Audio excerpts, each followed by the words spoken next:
Pues bien, buenas tardes, hermanos y hermanas. Aquí estamos de nuevo un jueves más para escuchar la palabra del Señor y para llevar el estudio a todos los hermanos que están en casa. Como ya saben, no podemos asistir, pero bueno, el Señor nos da salida para todas las cosas. Amén. Y así que en esta tarde vamos a orar por este tiempo que vamos a tener y vamos Amén. a ir cada uno en vuestra casa a cerrar los ojos y me acompañéis en la oración. Señor, te damos muchas gracias, Señor, porque tú estás presente con nosotros. Tú vienes con nosotros en todos los momentos, en todos los lados, en todas circunstancias. Sentimos tu presencia, creemos por fe que tú estás con nosotros y queremos rogarte primeramente, Señor, por los enfermos de tu pueblo, por nuestros familiares, Señor, los que están en cama, todas las personas que están con el virus, todas las personas que han perdido un familiar y no han podido acompañarlo, Señor. Sabemos que tu presencia está con cada uno de ellos y estás tú con todos estos ancianos que se han visto solos, pero tú estás con ellos. Y tal vez, Señor, tú has hablado a sus corazones y han estado contigo y tú te lo has llevado, Señor. Rogamos por todos los hermanos que están sin trabajo, esta pandemia, Dios mío, los ha dejado en el paro, para que tú cubras sus necesidades, para que este gobierno también pueda estar ayudando en todo lo necesario. Y por favor, Señor, que esta pandemia desaparezca ya por completo. Te rogamos también por esta apertura y por el estudio que va a traer nuestro hermano José Luis, Señor, para que sea de alimento a nuestras vidas y nos fortalezca una vez más. A ti la gloria y la alabanza en el nombre de Jesús. Amén. Amén. Y amén. Pues bien, hermanos, os voy a rogar que abráis la palabra del Señor por el Salmo 121. Salmo 121. Amén. Y dice así la palabra del Señor. Alzaré mis ojos a los montes. ¿De dónde vendrá mi socorro? Mi socorro viene del Señor, que hizo los cielos y la tierra. No dará tu pie al resbaladero, ni se dormirá el que te guarda. Por cierto, no se adormecerá ni dormirá el que guarda a Israel. El Señor es tu guardador. El Señor es tu sombra a tu mano derecha. El sol no te fatigará de día, ni la luna de noche. El Señor te guardará de todo mal, Él guardará tu alma. El Señor guardará tu salida y tu entrada, desde ahora y para siempre. Amén. Amén, mi hermano. Amén. Nos habla aquí de la confianza que debemos de tener desde que nos levantamos hasta que nos acostamos. Amén. Y aún en el sueño, el Señor vela por nosotros. Amén. El Señor está con nosotros, nos guarda, nos protege y aun en la angustia y en lo que estemos pasando, Él está con nosotros. Amén. Su fortaleza y la confianza que nos infunde nos hace vivir confiadamente. Y eso lo verán las demás personas. Nos verán y dirán, ¿cómo esta persona puede vivir de esta manera? Es una manera de testificar y decir, el Señor, Él es el que me guarda, el que me ayuda, el que viene a mi mano derecha, a mi mano izquierda, Él me rodea y Él está conmigo. Y aunque pasemos por dificultades que las pasemos, nosotros estamos confiados y gozosos porque el Señor está con nosotros. Amén. Así que ahora os voy a dejar con nuestro hermano José Luis, que él va a cantar unas alabanzas Amén. para la gloria y la honra del Señor. Amén. Que el Señor os bendiga, hermano. Hermanos, buenas tardes. Estamos contentos de estar aquí alabando al Señor, como dice el Salmo. Y hay una de las maneras, o una de las motivaciones que nos invitan a alabar al Señor es porque Él nos guarda. Él nos guarda siempre. Dice su palabra que Él no descansa. Y por eso el Señor es maravilloso. Maravilloso Jesús es para mí, y más dulce que la miel que emana del panal. Maravilloso Jesús es para mí, y más dulce que la miel que emana del panal. Me liberó, Él me liberó, yo le alabaré por toda la eternidad.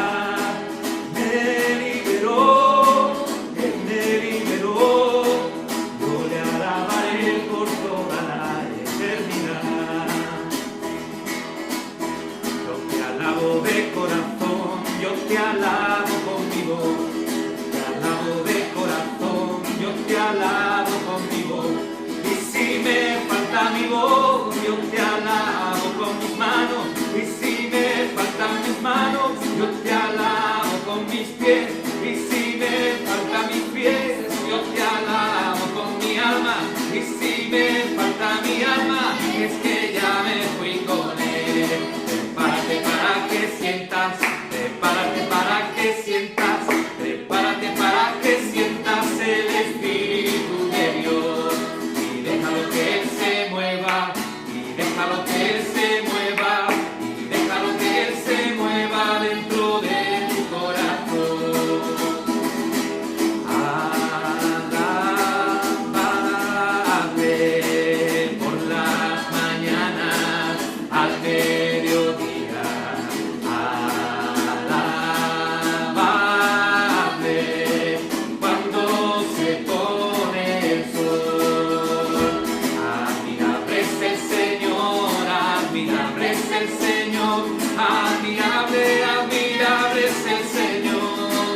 Bendito sea el Señor. Amén.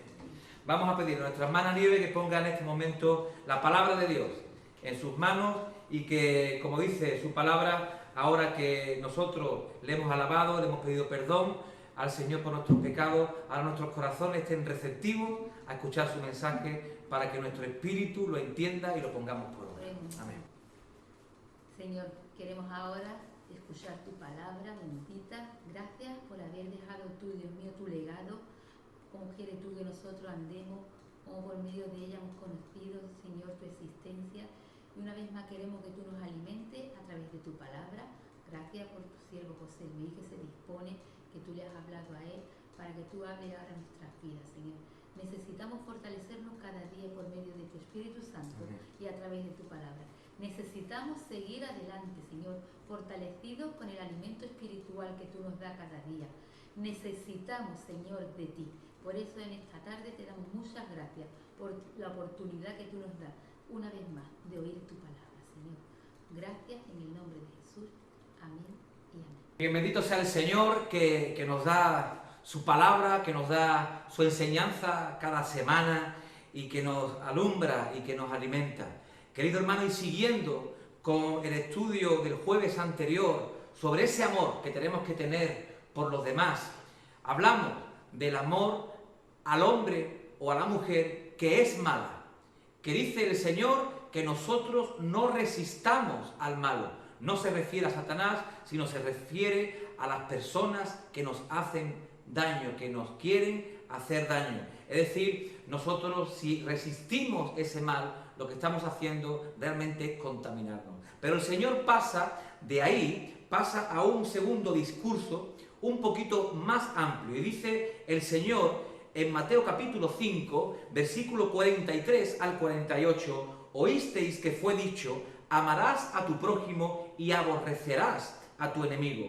Pues yo os digo, amad a vuestros enemigos, bendecid a los que os maldicen, haced bien a los que os aborrecen y orad por los que os ultrajan y os persiguen, para que seáis hijos de vuestro Padre que está en los cielos, que hace salir su sol sobre malos y buenos y que hace llover sobre justos e injustos. Porque si amáis a los que os aman, ¿qué recompensa tendréis? ¿No hacen también lo mismo los publicanos? Y si saludáis a vuestros hermanos solamente, ¿qué hacéis de más? ¿No hacen también eso los gentiles? Sed pues vosotros perfectos, como vuestro Padre que está en los cielos es perfecto. Si antes el Señor nos ha dicho que no resistamos al malo, y que si el malo nos hace algo, como el ejemplo que Él puso sobre la túnica, si te quita la túnica o te quita la ropa que llevas, dale también tu túnica.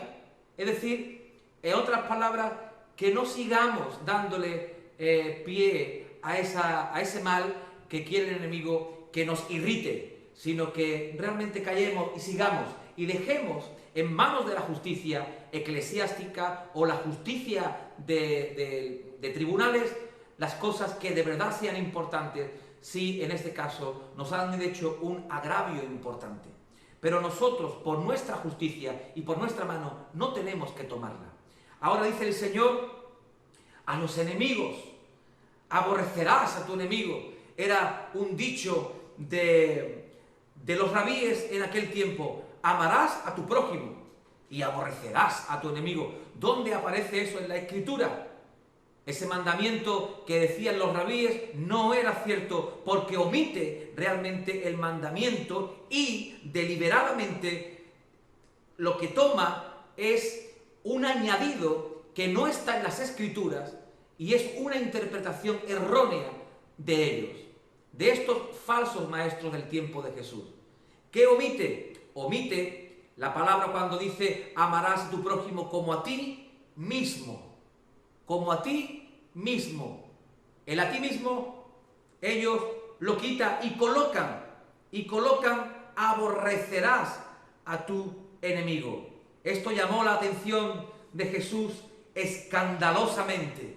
Realmente los rabíes judíos basaban esta malinterpretación de esa ley en una parte de las Escrituras donde dice no aborrecerás a tu hermano en tu corazón, no te vengarás ni guardarás rencor a los hijos de tu pueblo, sino amarás a tu prójimo como a ti mismo. Levítico 19, el cual va dirigido a todo Israel. Por tanto, no fue difícil para esta gente tomar eso como una excusa para aborrecer a los que no eran del pueblo de Israel, al extranjero y además a los que siendo del pueblo de Israel no eran considerados benditos por el Señor, como eran aquellos que tenían un problema físico, a los que ellos decían que estaban malditos por el Señor. A las viudas, a los huérfanos, a los marginados y al extranjero, al esclavo. Esos son mis enemigos, no son del pueblo y por tanto el Señor me permite aborrecer. Eso es lo que ellos tristemente interpretaban. Pero ellos se olvidaban de que el razonamiento de Dios es diferente. Que el razonamiento del Señor va por otra parte. Como dice la Escritura, como a un natural de vosotros tendréis al extranjero que more entre vosotros, y lo amarás como a ti mismo. De manera, dice también las Escrituras, la misma ley será para el natural, es decir, para el que es del pueblo, y para el extranjero que habitare entre vosotros. Ellos se volvieron ciegos con estos mandamientos. Ni siquiera lo tomaron en cuenta a la hora de interpretar esa parte de las Escrituras que dice amarás a tu prójimo como a ti mismo. En ninguna parte de la Escritura llama al aborrecimiento del enemigo. Dice también las Escrituras, si encontrares el buey de tu enemigo o su asno extraviado, vuelve a llevárselo. Si viereis el asno del que te aborrece caído debajo de su carga, le dejarás sin ayuda. Antes bien, le ayudarás a levantarlo. Es una instrucción casi idéntica, hermano, que tenemos tocante al buey o al asno de tu hermano. Si tú por tu hermano haces esto, también las Escrituras dice que también lo hagas por tu enemigo. El apóstol Pablo tenía seguramente en su cabeza el famoso proverbio que dice así: si el que te aborrece tuviere hambre, dale de comer, y si tuviere sed, dale de beber agua. Es muy cierto que los escribas, hermanos, y fariseos pueden haber aducido como una garantía bíblica para aborrecer a sus enemigos, es decir, una excusa cuando los israelitas guerreaban o peleaban, por ejemplo, contra los cananitas o contra los filisteos, o la cantidad de salmos a los que realmente cuando los leemos dicen y hablan de la maldición hacia el enemigo. Pero realmente, querido hermano, esto nos da a nosotros la justificación para aborrecer al enemigo. Que en determinado momento el Señor haya mandado a pelear a su pueblo contra este tipo de gente no significa ni nos da a nosotros tampoco la excusa para que nosotros aborrezcamos a nuestros enemigos, porque en cuanto a las guerras de los cananitas no se encontraba realmente la cuestión en ir contra esas personas, sino contra sus costumbres y su cultura, que era delante de Dios unos elementos que lo hacían vomitar, dicen las Escrituras. Por eso el Señor llama eso una guerra santa, no en contra realmente del enemigo en sí como persona, sino contra esa abominación de la cultura y como esa abominación de esa costumbre, y que en aquel tiempo tenía que ser así. Lo curioso es que hoy la Iglesia se acostumbra también a esa cultura de dominio, de pecado del mundo, y a eso no le llama a pelear, sino nos llama a pelear contra personas de carne y hueso y contra personas que nos han hecho daño y nosotros consideramos nuestros enemigos. Pero realmente, hermano, piénselo bien, los cananitas se conocen a través de los estudios modernos como gente sumamente corrupta en religión y en cultura. Tan asquerosas fueron sus prácticas que la tierra misma se describe vomitándolos.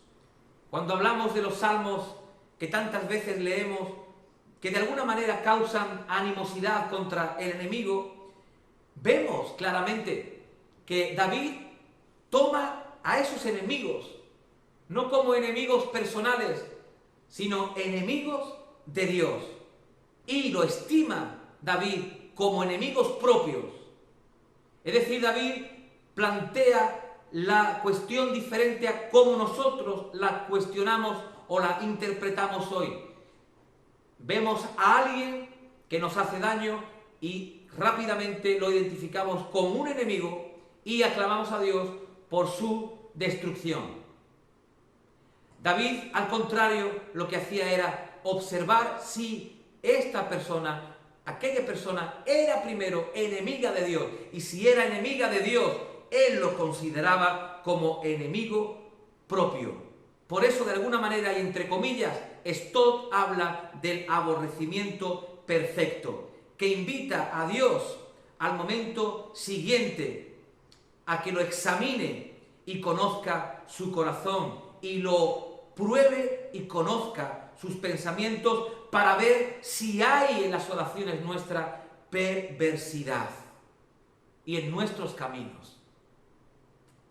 Querido hermano, la verdad es que los malos de los que hablan las Escrituras deben ser el objeto simultáneo y a la vez de nuestro amor y también de nuestro aborrecimiento. Como dicen las Escrituras, el Señor hace salir el sol tanto para buenos y tanto para malos. El Señor ama a todos, sin ninguna duda, pero también dice las Escrituras que al mismo tiempo aborrece al impío.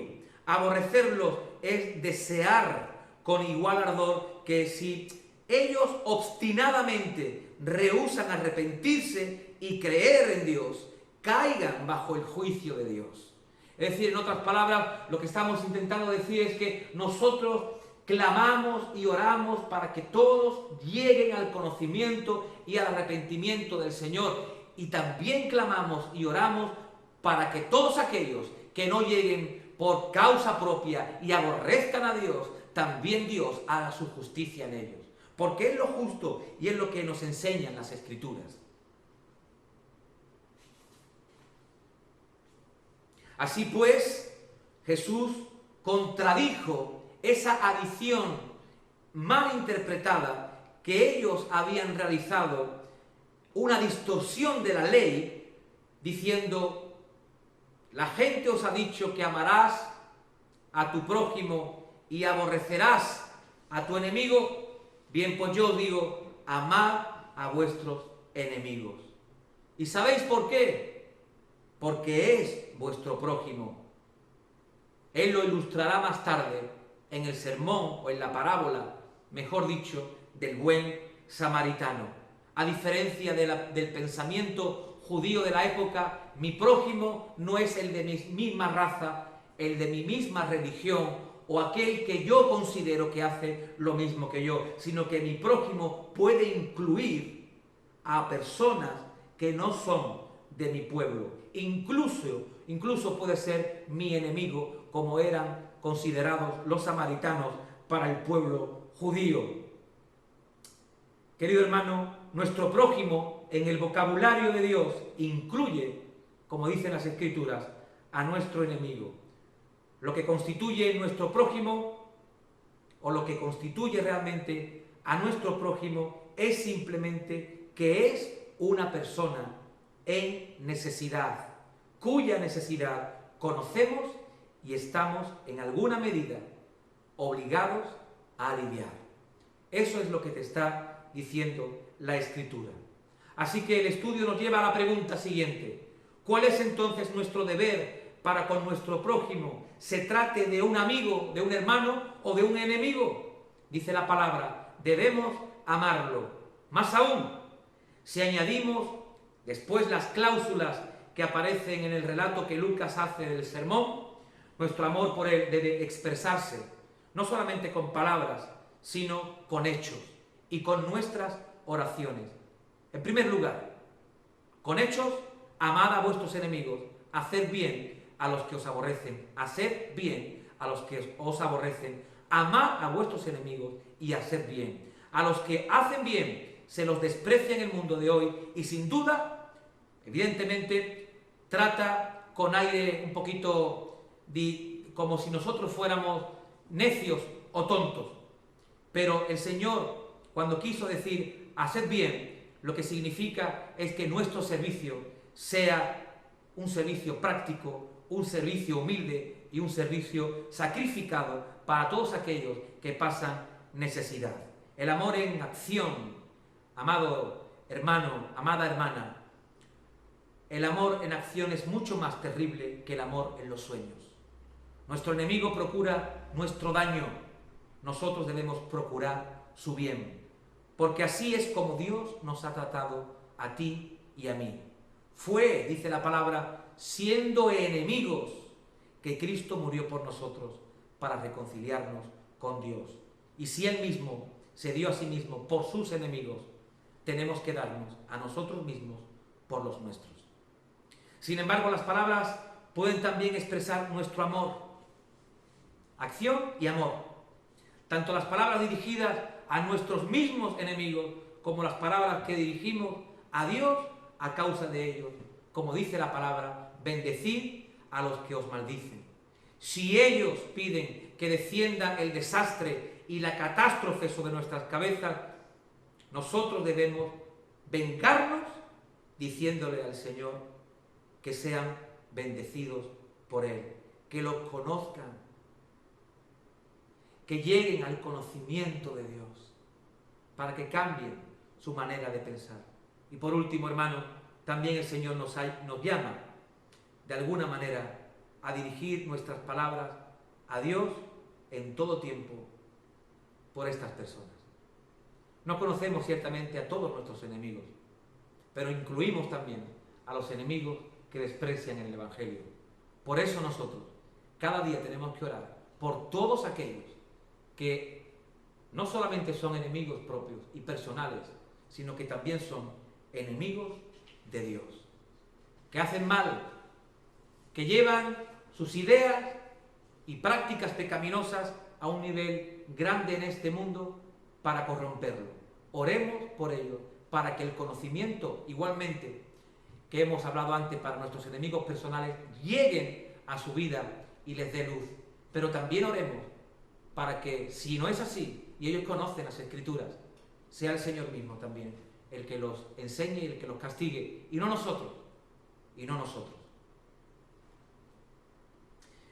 Dice la palabra del Señor que todo esto que Él nos enseña hacia nuestros enemigos, que desean nuestra ruina, que desean nuestro mal, que sean considerados nuestro prójimo, porque realmente ellos están en necesidad. Una necesidad de descubrir a Dios, una necesidad de descubrir los caminos de la paz. Por eso nos llama a ti y a mí a la madurez. Nos llama el Señor a ti y a mí a que seamos diferentes. Nos llama el Señor a ti y a mí a que realmente con nuestras palabras, con nuestras oraciones y con nuestros sentimientos realmente descubramos delante de estas personas quién es realmente Dios. Por eso dice la palabra de Dios, porque si amáis a los que os aman, ¿qué recompensa tendréis? ¿O qué crédito es eso? También los pecadores aman a los que le aman. El hombre caído no es incapaz de amar, hermano. No es incapaz de amar. La doctrina que ellos predican es que amen a los que le aman, pero ellos aman. Sin embargo, ese amor es estéril. Ese amor está vacío. Es como aquella cizaña que se parece al trigo, pero que no está rellena en ningún momento. Pero el amor del cristiano tiene que ir más allá. No solamente amar a los que nos aman, sino también a los que nos odian. El cristiano, por tanto, hermano, es extraordinario. El cristiano es anormal. Anormal porque no va con la corriente del mundo, ni va haciendo lo que el mundo le dice. No se asemeja al hombre natural, sino que se asemeja al hombre espiritual. Por eso no hay cosa más noble, no hay cosa más alta, no hay cosa mejor que ir por el mundo amando a los demás sin egoísmo, amando a los demás a causa de aquellos malos deseos que quieran contra nosotros. Porque así dice la palabra, conseguiremos llegar a la perfección como Dios es perfecto. No hay otra forma. La perfección que busca el Señor es que nosotros subamos un escalón más, que nosotros seamos diferentes a lo que nos rodea. Por eso el Señor nos llama a esa justicia por el perdón, a proclamar el Evangelio de redención y a decir que lo primero que el Señor dijo en la cruz fue: Padre, perdona a todos estos enemigos nuestros, o míos, porque ellos realmente no saben lo que hacen. Es una figura de compasión, es una figura de ponerse en los zapatos del malo, del enfermo, de decir, ellos no entienden lo que están haciendo y por tanto yo no le puedo pedir cuenta a ellos porque están ciegos, porque si ellos supieran lo que están haciendo, no lo harían. Pero también quédese tranquilo, porque nuestro Padre Celestial, que todo lo ve, es justo. Y no va a dejar a aquellos que conscientemente hacen el mal contra ti, contra mí y contra su iglesia, los va a dejar sin juicio. Y ahí encontramos la justicia de Dios. Y ahí encontramos el estandarte de nuestra bandera. Por tanto, echando un vistazo retrospectivo sobre las últimas enseñanzas de Jesús, se deja en claro cuál es la justicia mayor a la que convoca a los cristianos. Es una justicia interior, profunda del corazón, el lugar donde el Espíritu, como dijimos la semana pasada, ha escrito la ley de Dios. Es el nuevo fruto que muestra la novedad del árbol, de la nueva vida que brota de una nueva naturaleza regenerada. Así que no tenemos libertad para intentar evitar los mandamientos de la ley. Evitar la ley es un pasatiempo farisaico que caracteriza a los cristianos, es un apetito agudo por la justicia, con hambre y sed, continuamente. Y esta justicia, ya sea que se exprese realmente en pureza, honestidad o caridad, mostrará a quién pertenecemos. Nuestro llamado, querido hermano y querida hermana, consiste en no imitar al mundo, sino al Padre, y es mediante esta imitación que hacemos de Él que la contracultura cristiana se hará visible. Que Dios te bendiga y que Dios te dé la facultad de amar al que es malo y a tus enemigos. Que Dios te bendiga. Bueno, pues bien, hermanos, vamos ahora ya a despedirnos, después de haber oído la palabra del Señor y con su paz. Hasta el próximo día. Amén. Señor, te damos gracias porque una vez más tu palabra viene a nuestras vidas, Señor, con autoridad, Señor. Tu palabra nunca vuelve a ti vacía, sino que tu palabra va a ser en nosotros aquello para la cual tú la envías, Señor. Queremos amar, Dios mío, como tú nos amaste a nosotros, Señor. Amén. Tú eres el ejemplo supremo, Dios mío. Por eso te damos muchas gracias por tu enseñanza. Danos la fuerza, Dios mío, que necesitamos para ponerla en práctica, porque de nada sirve que nos llenemos de tu palabra si no la ponemos, Dios mío, ahora en práctica para nuestras vidas diarias, Señor. Tu palabra debe hacer en nosotros, Señor, lo que tú esperas. Amén. Así que te rogamos que tú nos ayudes a ponerla por obra, Señor. Amén. Y ahora, Dios mío, te ruego que tú ya nos despidas de este lugar, pero no de tu presencia, hasta el próximo día. Amén. Que podamos estar, Dios mío, aquí. Gracias una vez más por todas las cosas, en el nombre de Jesús. Amén.